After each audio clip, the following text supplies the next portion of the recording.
One of the most impactful, unsettling, and without a doubt most widely discussed moments of the entire Stranger Things finale, and particularly of the closing of its 5th season, was the return of the Mind Flayer, one of the most terrifying and enigmatic entities the series has introduced since its very beginning. Its reappearance not only caught the audience completely off guard, but did so in a radically different way from anything we had seen before. This time, the Mind Flayer no longer manifests as a distant, ethereal, or symbolic threat, but as a tangible, colossal, and brutal presence, as if it had finally managed to consolidate a fully physical, definitive form capable of existing entirely outside the shadows. What is most disturbing about this version of the Mind Flayer is that it does not act independently. The series makes it clear that its functioning is tied to a shared consciousness with Henry Creel. We are not simply talking about a relationship of control or subordination, but about a total symbiosis. Henry and the Mind Flayer operate as a single mind, a single will. Henry is not only able to communicate with the creature, but can also direct it, coordinate it, and use it as a direct extension of his own power. Together, they become an extremely precise, cold, and calculating force, a threat that, in theory, should have been nearly unstoppable. However, this is where one of the most controversial and frustrating points of the ending appears, at least from my perspective and that of many fans. The defeat of Vecna and the Mind Flayer happens in a surprisingly quick manner. Too quick. The resolution of the conflict contrasts sharply with the level of danger these entities represented. It feels as though we never truly got to witness the full extent of their combined power, nor the absolute horror that should have been unleashed when two forces of that magnitude act in perfect synchronization. It is as if the series promised us an unprecedented catastrophe, only to stop just short of showing it in all its magnitude. And it is precisely for this reason that, in this analysis, I want to go beyond the initial complaint or sense of disappointment. I want to pause and examine in detail why Vecna and the Mind Flayer fall so easily, and how, if we carefully observe the final events, we can interpret that Vecna's defeat was not solely the result of an external attack. On the contrary, everything points to the idea that his downfall was deeply marked by an internal, psychological surrender, almost unconscious in nature. To understand this, we must first review the key facts the series reveals in its final stretch regarding Henry Creel and his relationship with the Mind Flayer. So, without detours or unnecessary introductions, let's dive straight into the analysis.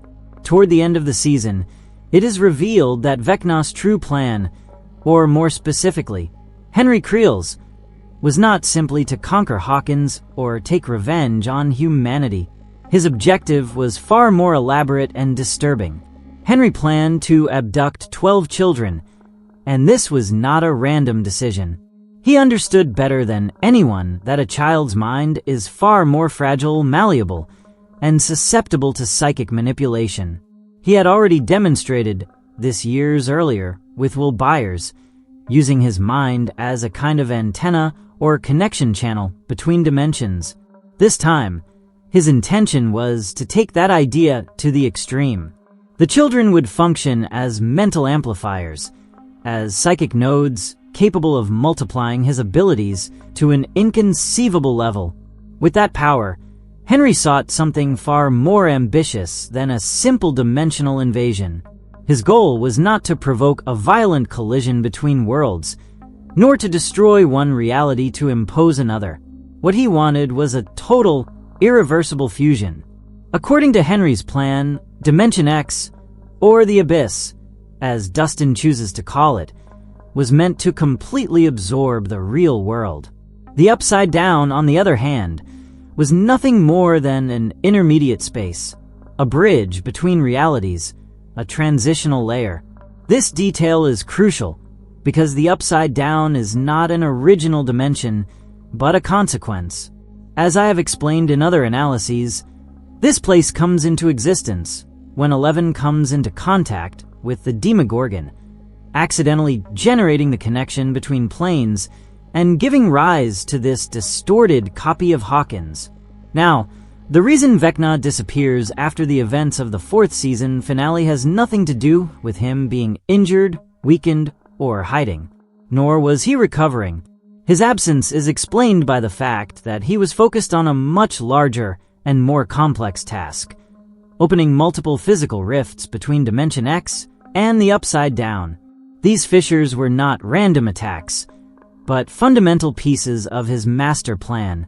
Each rupture brought the definitive fusion between both worlds one step closer, something that was already beginning to manifest in alarming ways throughout Hawkins.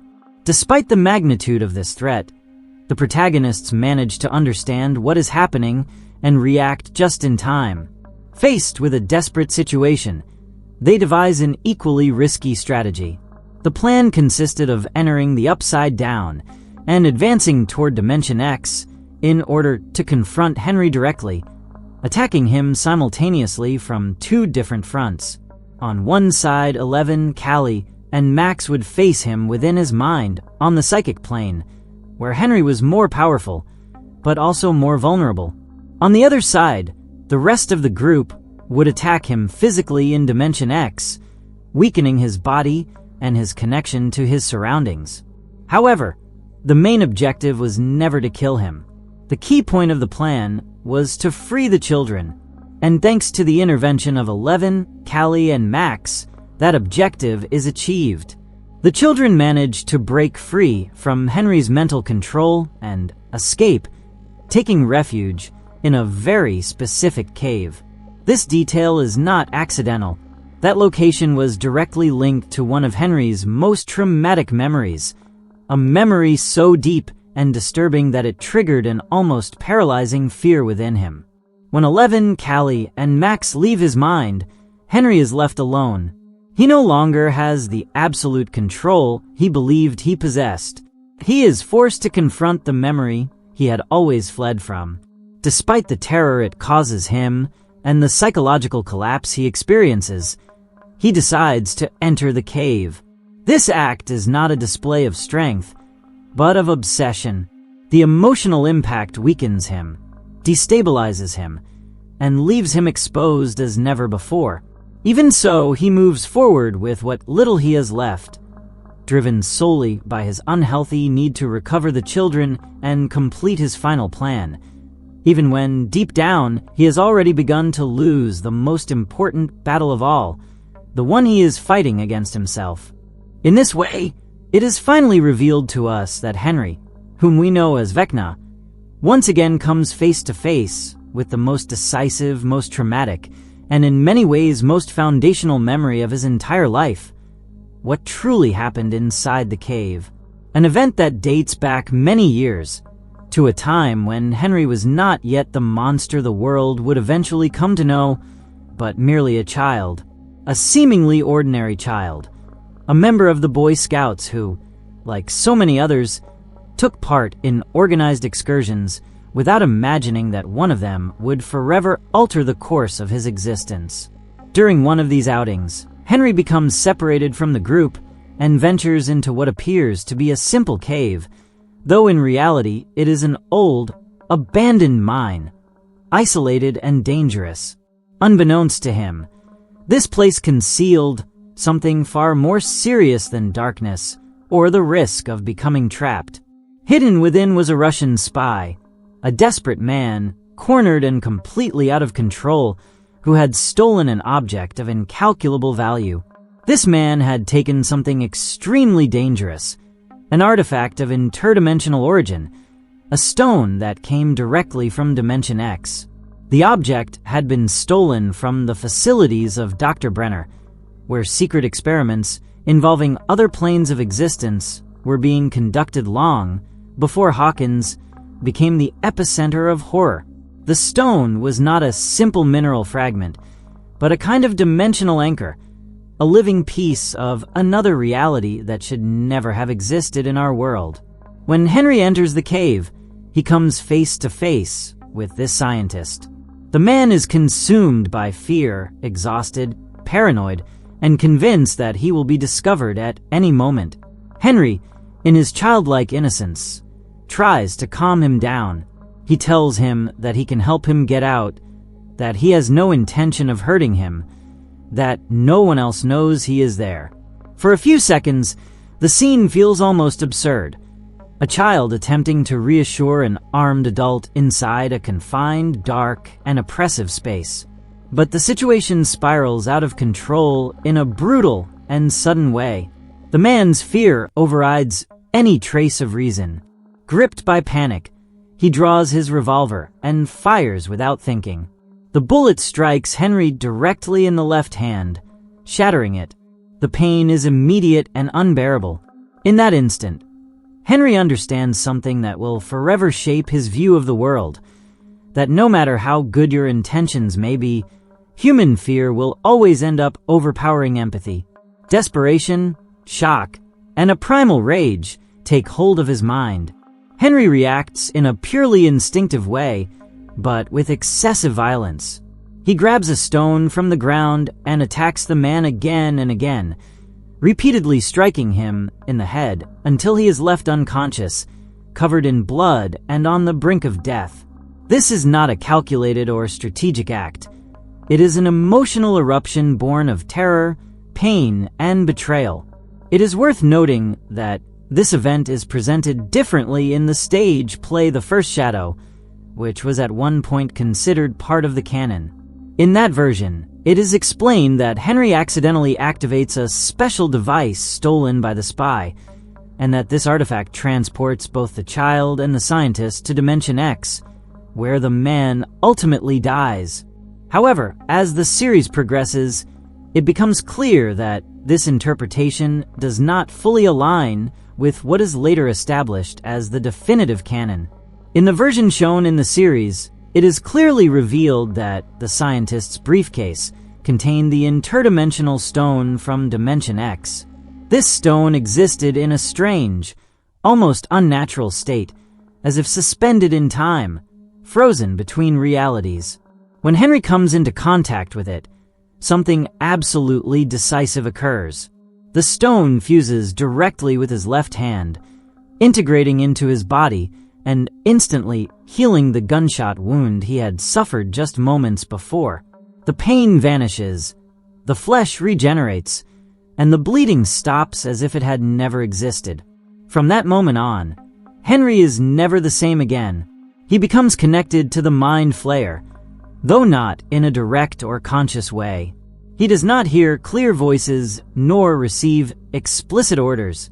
The influence is gradual, silent, almost imperceptible.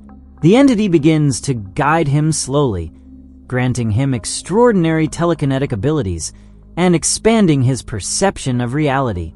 At the same time, it plants a mission in his mind, to find it in the future, to prepare, to evolve.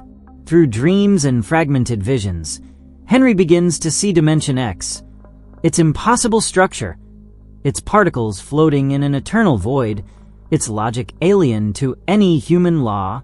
These visions show him not only power, but also a narrative. The idea that the human world is corrupted at its very core, and that there exists a superior reality destined to replace it.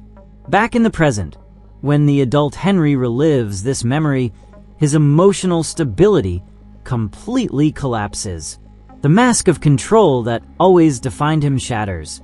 He begins to cry desperately. His breathing becomes erratic, and his body reacts with spasms of anguish. For the first time, we see Vecna not as an omnipotent villain, but as a deeply broken man. It is then that Will tries to approach him. With a mixture of fear and compassion, he attempts to comfort him. He tells him that none of what happened was truly his fault, that it all began when he was just a child, and that the Mind Flayer used him as a means, as a tool, as a simple bridge to manifest itself in the real world. But Henry completely rejects that idea.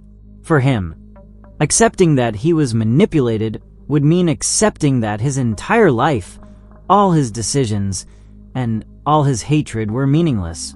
He outright refuses to see himself as a victim. He claims that he was never controlled, that the Mind Flayer did not deceive him, but rather opened his eyes. According to Henry, the creature showed him the truth of the world, a reality rotten from its very origin, built upon cruelty, selfishness, and human hypocrisy. Henry maintains that humanity is flawed by nature and deserves to be eradicated and devoured. He insists that he was never a slave to the Mind Flayer, though he also acknowledges something crucial. He never fully dominated it either. They both depended on each other. Henry needed the Mind Flayer to fulfill his vision, and the creature needed Henry as an anchor, as a mind and as a gateway to other dimensions. It is at that precise moment that Vecna fully awakens the Mind Flayer in its definitive physical form. He declares that they no longer exist as two separate entities, but as a single consciousness fused with the beast. The monster then adopts an absolutely terrifying appearance, a gigantic, chaotic structure with arachnid traits, twisted limbs, and a brutally imposing presence that seems to warp the space around it. Immediately afterward, the creature unleashes a deadly pursuit. This is not an impulsive attack, but a methodical hunt. Dustin and the rest of the group become trapped, cornered in an environment that no longer offers any escape. The Mind Flayer advances with crushing force, reaches them, and comes just seconds away from devouring them completely, making it clear that even though Vecna is emotionally shattered, the horror he helped awaken remains fully capable of destroying everything. Fortunately, 11 arrives at the very last moment, just when the situation already seemed completely lost. Her intervention is neither random nor improvised. From a distance, she concentrates all of her power and hurls a rock of colossal proportions directly at the creature, striking it with enough force to push it back and momentarily halt its advance. This is not merely a defensive move. It is the opening of a critical window. 11 knows there is no time to hesitate. Without wasting a single second, she propels herself forward and deliberately enters the interior of the monster. This act is neither impulsive nor suicidal, but entirely conscious. 11 is certain that deep within the body of the Mind Flayer lies Henry Creel, Vecna, and that this location functions as a kind of internal core, the true control center of the creature. This is not a simple refuge, but the exact point where Henry's human mind merges with the extra-dimensional entity. That same space was also where the children were being held captive. All elements of the plan converge there. Mental control, the link to Dimension X, and the will of the Mind Flayer. And it is precisely within that core that 11 achieves the unthinkable. She tears Vecna away from the tentacles that kept him bound to the creature, physically separating him from the source that amplified his power. With this move, the true final confrontation begins. Meanwhile, from the outside, 11's friends do exactly what they must do. They do not attempt to defeat the monster on their own, because they know it is impossible. Their objective is different. They attack, harass, distract, and relentlessly punish the Mind Flayer to prevent it from focusing its attention on 11. Every shot, every explosion, and every burst of fire is not meant to kill it, but to destabilize it, force it to react, and create openings. Inside the beast's body, 11 and Vecna face each other directly. This is not merely a physical or telekinetic battle, but a clash of wills, ideologies, and traumas. Both attempt to assert mental dominance, to overpower the other, to shatter their concentration. And here an absolutely crucial detail emerges, one that cannot be overlooked. Every wound that 11 inflicts on Vecna is immediately reflected in the physical body of the Mind Flayer. The damage does not remain contained within the internal plane. It manifests violently on the outside, but the effect also works in reverse. Every attack carried out by the group from the outside, whether fire, gunfire, or explosions, is instantly felt by Vecna through the hive mind that keeps them connected. That shared pain courses through his body and mind at the same time, overwhelming him, fragmenting his concentration, and leaving him unable to sustain a clean fight against 11. Vecna cannot isolate the damage or prioritize one threat over another. He feels everything, all at once. And it is here that a fundamental truth is revealed, one that explains why Vecna and the Mind Flayer ultimately fall in a way that, at first glance, may seem too simple or rushed.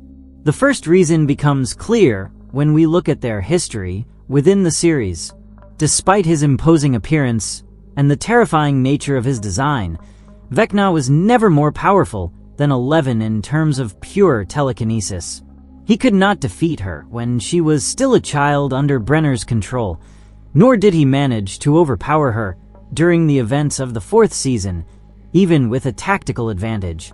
Therefore, in a direct confrontation, his odds were always limited, especially when we consider the 18 months of constant training, extreme preparation, and emotional control that 11 had undergone before this final battle.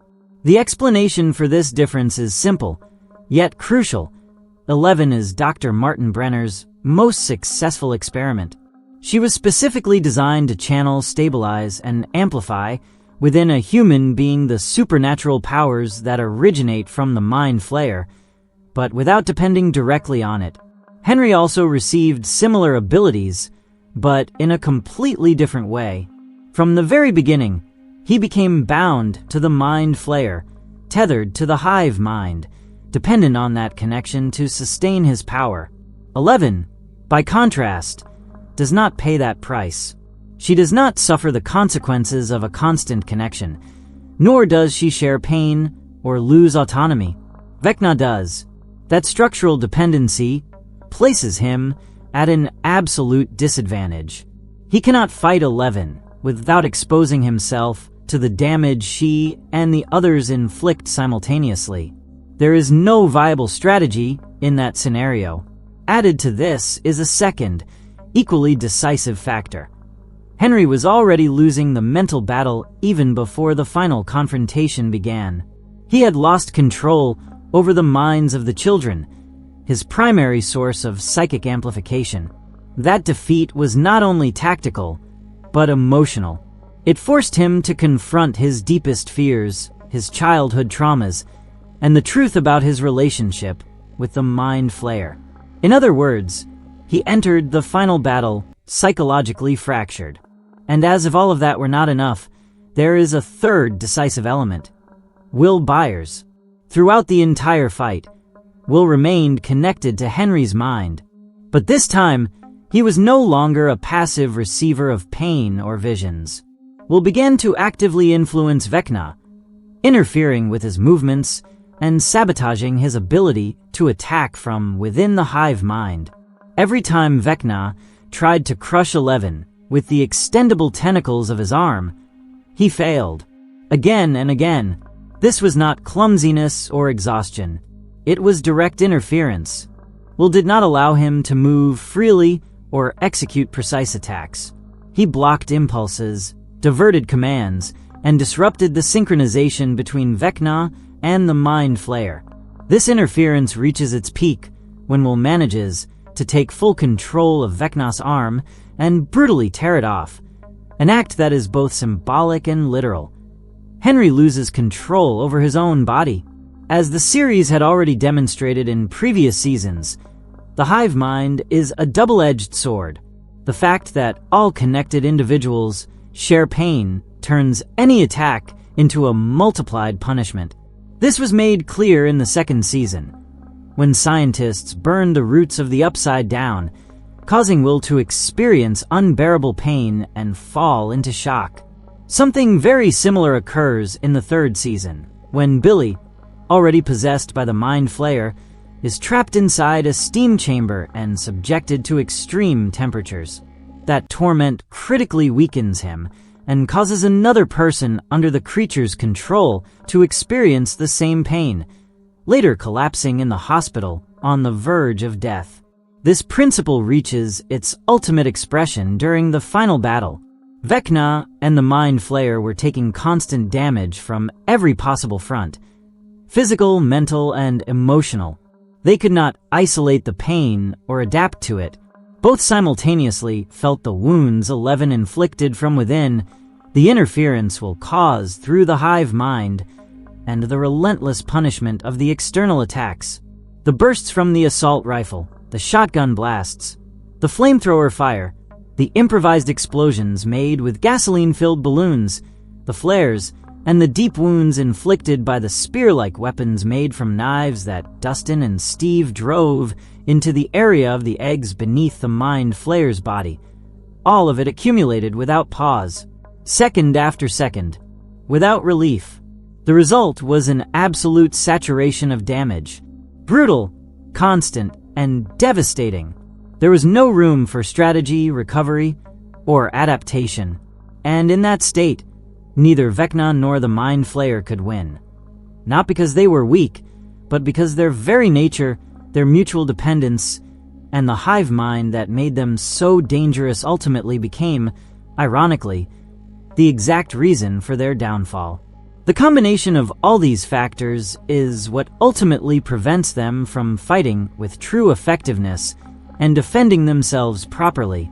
This becomes especially striking when we compare it to what we had seen in previous seasons, such as the 4th with Vecna or the 3rd with the Flesh Mind Flayer.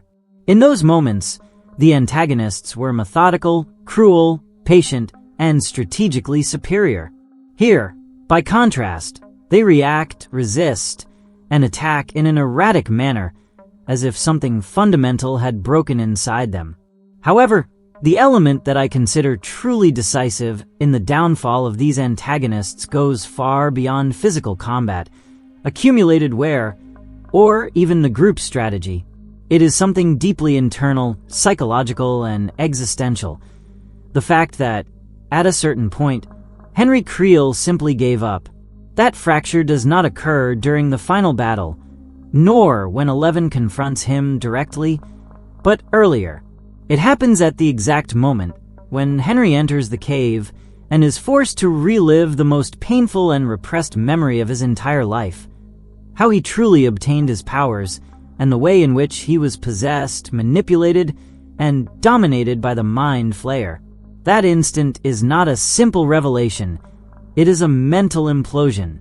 The entire narrative Henry had constructed about himself collapses in a matter of seconds. When faced with that truth, Henry crumbles emotionally. His body reacts involuntarily, he breaks down in tears, and for the first time completely abandons the mask of absolute control that had always defined him. He repeatedly begs Will to leave him alone.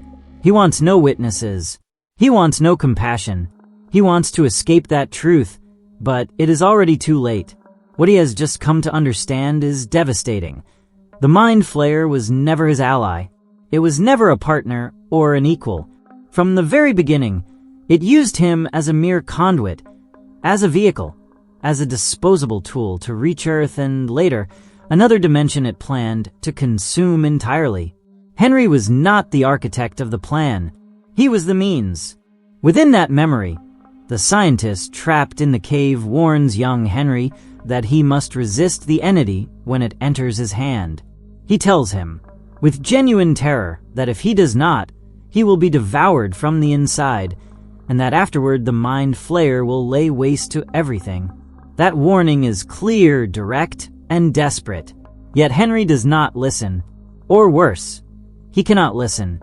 Henry ends up killing him in a brutal manner, which makes it evident that even at that initial moment, the creature had already begun to exert control over his body and mind. The extreme violence, the inability to stop, and the emotional disconnection he displays are not traits of a conscious child, but early signs of possession. This fact, combined with the reality that Henry repressed that memory for years with the help of the Mind Flayer itself, to the point of completely erasing it from his conscious mind, demonstrates beyond any doubt that the entity did manipulate him, dominate him, and possess him. It was not a symmetrical relationship. It was a progressive invasion. Although Henry insists, even in the present, that he collaborated voluntarily and worked alongside the Mind Flayer as if they were partners, his reaction upon recovering the truth tells a completely different story. His emotional collapse, his uncontrollable crying, and his state of deep disturbance reveal that, beyond his ego and the grandiose image he built of himself, he was in reality just another tool of the cosmic entity. In exactly the same way that he himself used Will Byers and the other children to amplify his power, Henry was used by an entity infinitely greater and far older than he was. This discovery leaves him mentally fragmented. His identity fractures. Everything that gave meaning to his existence, his mission, his sense of superiority, his worldview, becomes fragile and contradictory. Even so, he desperately tries to convince himself that it was all his own choice. He clings to the idea that the Mind Flayer was his ally, that it was the one that showed him the supposed truth of the world and what needed to be destroyed. Not because he truly believes it, but because accepting the opposite would mean admitting that his entire life was a lie. The signs of this internal surrender become evident during the final confrontation. Vecna no longer fights with the same ferocity, precision, or determination he demonstrated in the 4th season. His attacks are less calculated, his decisions more impulsive, and his mistakes more frequent. And there is one detail that is absolutely crucial. He knew perfectly well that the military and ordinary humans, including the protagonists, do not have the ability to easily eliminate creatures like demogorgons or demobats. Even with that knowledge, he made the conscious decision not to summon them to assist him in the final battle. This is not a narrative oversight, but a meaningful choice. It becomes especially revealing when we remember that even a group of highly trained soldiers, equipped with heavy weapons and tactical support, was unable to defeat just 3 demogorgons. They failed to kill a single one or inflict truly decisive damage. Vecna knew this, and yet he chose not to use them. This omission reinforces the idea that the devastating revelation he experienced in the cave pushed him to his psychological limit and drove him, either deliberately or unconsciously, to lose. Not necessarily because he wanted to die, but because he no longer had the inner strength to sustain the lie he had built about himself. He stopped fighting at full capacity because, deep down, he no longer fully believed in his own cause. Even before this outcome, Vecna had already invaded the minds of both Eleven and Hopper. This allowed him to learn Hopper's deepest traumas, his guilt, his pain, and his fear of losing someone once again. He was also aware of Eleven's plans to remain in the Upside Down and sacrifice herself there to stop the government's actions. He had information, advantage, and prior knowledge. All of this makes it difficult to believe that he was defeated in such a quick and seemingly simple way, unless he himself had already abandoned the fight on the most important plane of all, the mental one. The physical defeat was not the beginning of the end. It was the consequence. And although Vecna's physical body ends up being destroyed, the threat does not disappear. The entity continues to exist. The dark matter and particles that make up the Mind Flayer remain present, emerging both from the children and from the monster itself. This happens because the Mind Flayer cannot be eliminated through conventional means. It is not a being that can be killed with weapons, fire, or explosions. The only way to trap it definitively would be to completely destroy the Upside Down, eliminating the intermediate plane that allows it to manifest, and leaving it confined forever in the Abyss or in Dimension X. Until that happens, Vecna's defeat is not an absolute victory, but merely the closing of a cycle and the confirmation that the true enemy is still there waiting.